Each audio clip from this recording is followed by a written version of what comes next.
Bonjour à tous et bienvenue dans cette nouvelle vidéo dans laquelle j'avais envie de vous parler non pas de vélo, mais de l'endroit dans lequel on met le vélo pour vous expliquer comment je l'ai aménagé en salle de sport.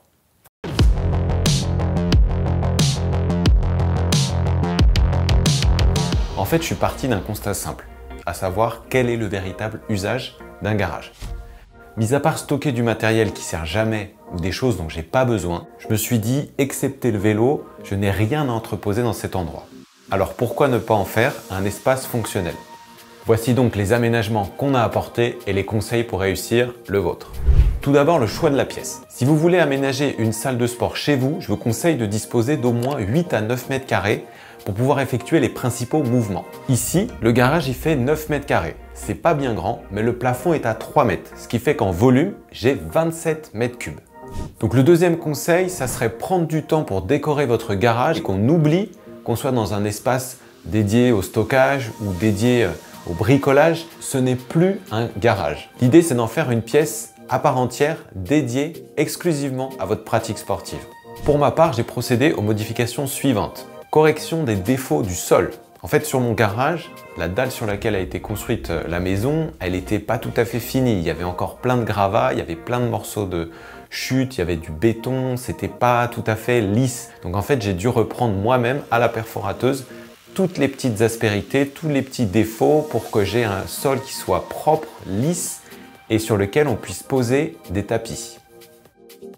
Deuxième chose qu'on a faite, c'est de corriger tous les petits défauts qu'il y avait sur les murs. En fait, sur les briques rouges, il y avait pas mal de trous, il y avait des écarts entre les briques et il a fallu appliquer un enduit pour pouvoir combler toutes les petites brèches et avoir un mur lisse qui soit prêt à être repeint. On a également nettoyé la porte du garage qui était sale, qui était pleine de poussière, de toiles d'araignée.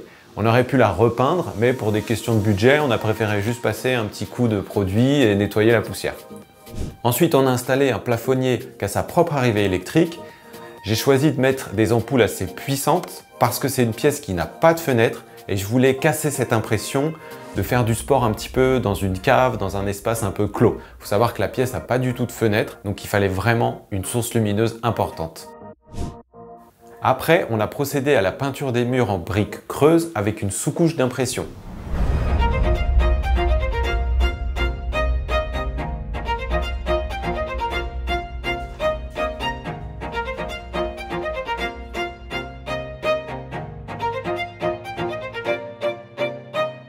On a fait le choix de peindre toutes les briques avec 3 couleurs différentes. C'était long, c'était fastidieux, mais le résultat en vaut vraiment la peine.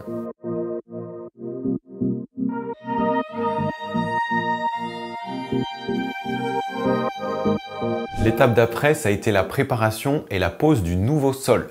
Donc sur le sol, j'ai posé des dalles de protection que j'ai trouvées chez Gorilla Sport, qui font 1,2 mm d'épaisseur et ça permet du coup donc de protéger le sol bien sûr, mais de pouvoir travailler sur toute la surface de votre espace puisque c'est des tapis de gym, vous pouvez sauter dessus, vous pouvez vous allonger dessus, faire des mouvements. C'est fait pour ça, donc vous n'avez plus besoin d'utiliser un tapis sur du carrelage, vous avez directement le tapis sur votre sol. Enfin, et comme vous pouvez le voir, on a ajouté pas mal de petits éléments de décoration, mais aussi des miroirs ainsi qu'une télévision. Et vous avez vu qu'à chaque fois, ces éléments sont multi-usages, multifonctionnels. Le miroir, par exemple, il permet d'agrandir la pièce, de renvoyer aussi de la luminosité et il vous permet aussi de contrôler vos mouvements. La télévision, elle sert aussi en décoration, elle peut servir de coach, elle peut servir de timer et elle vous permet également de regarder votre chaîne favorite. Et bonjour à tous et bienvenue dans cette nouvelle vidéo dans laquelle j'avais envie de vous